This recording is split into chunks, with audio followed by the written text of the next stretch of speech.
Hey guys, it's Spidey from Reviews here, and today I'll be doing my reviews for Nightwing 16, FF number 3, Uncanny Avengers number 3, and Justice League 16. Now, I'll start off with Justice League 16, and hold on, let's just, before I start this, I know some of you guys don't always watch the entire video, so I'm gonna say this at the beginning.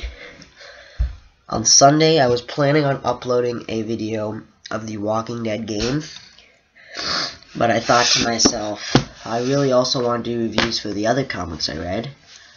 So what would you guys prefer is my question. Would you prefer to watch another comic book review or my thoughts on the Walking Dead game? Please tell me. Please, I need your help. Anyways, Justice League number 16. Yeah.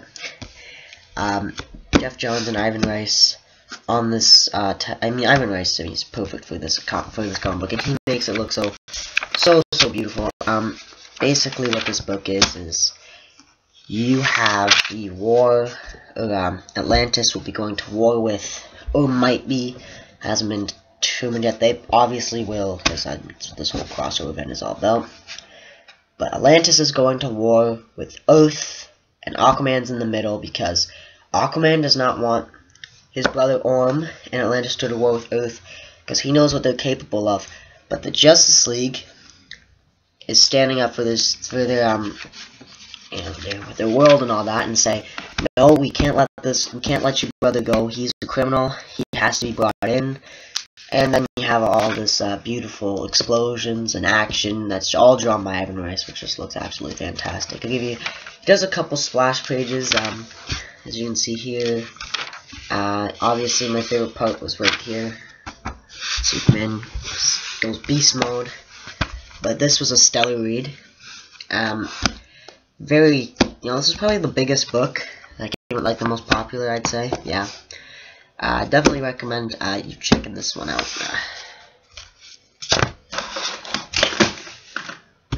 Uncanny Avengers number 3. This was actually so good. I like this more than I thought I would.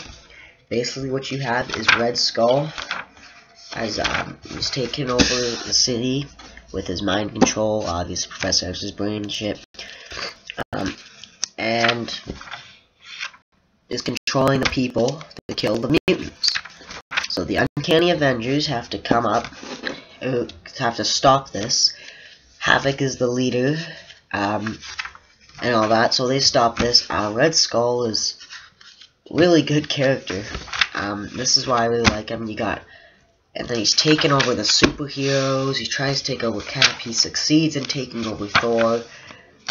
Wolverine figures out that he dug up Professor X and cuts off his hand, and just a really stellar book. This was really good as well.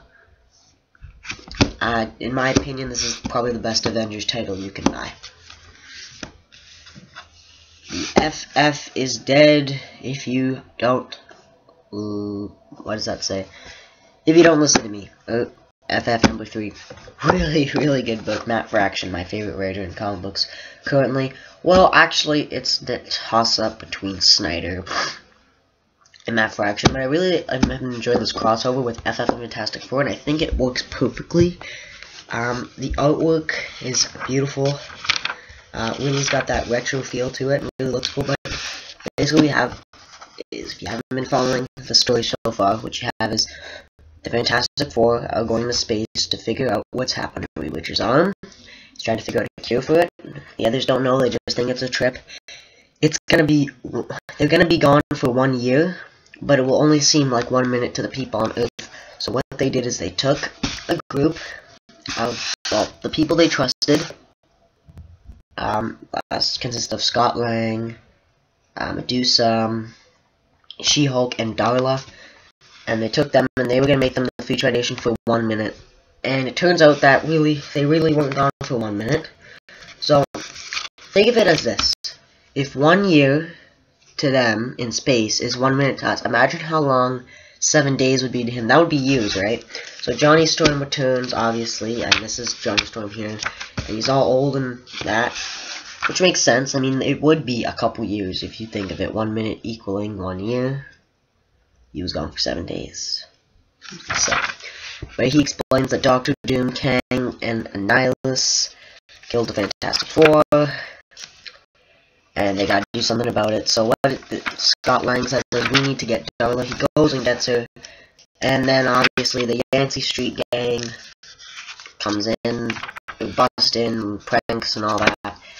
And now they chase him around, and just really fun read, and then ends up at the end, he tells her that, you know, that Reed Richards told us to be a team. You can't step out of this anymore, you gotta come back. We need your help to destroy Doom. Really good read. Now this was my pick of the week. I enjoyed this much more than I thought I would. But this was actually really good. Death in the Family tie-in. Not better than the main story, and it shouldn't be. So, for it to be better than the main story would be, you know, we'd have a problem there. But this was a really, really, really good read, and it ties in really well with Death of the Family. And I don't really like calling it a tie-in, because when I say tie-in, it sort of sounds like it's a backup to the regular Batman comic book. But this is a good standalone issue itself. We have Nightwing. You really get some good what is it? The word. Some good moments in here for him. You really feel for the character. You really care about him. The artwork is fantastic. Who's it drawn by? It's drawn by Eddie Barrows, written by Kyle Higgins, and I never thought I would like this book that much. And this safely has found a spot on my pull list now. Basically, what you have is Joker luring Nightwing into this carnival, you know. Really, the old, lure the good guy into the trap sort of deal, but he lures him in, and he dug up all the people who ever had anything to do with this amusement park. Oh my god, and this splash page just looks fantastic. The action here is fantastic, so it's a great book of explosions, of dialogue, and you get the same ending that you do with the Death of the Family comics, which is, where is it? Gotta get it. What is under the lid? Overall, this was a stellar read. I'm gonna give this 5 out of 5. I'm also gonna give this a 5 out of 5. Giving this a 4.5 out of 5. And I'll also give this a 4.5 out of 5. I'm actually having trouble though, which one I liked more out of these two, because this one was really good. We have all the action and great, you know, they're almost the same to me. Like, I'm starting to feel, I look at this and I'm thinking, yeah, this is better, and then I look at this and I'm like, well, this is better. It's just really hard decision. But anyways, I don't know what you guys thought of the comics this week. Spidey Game, saying peace.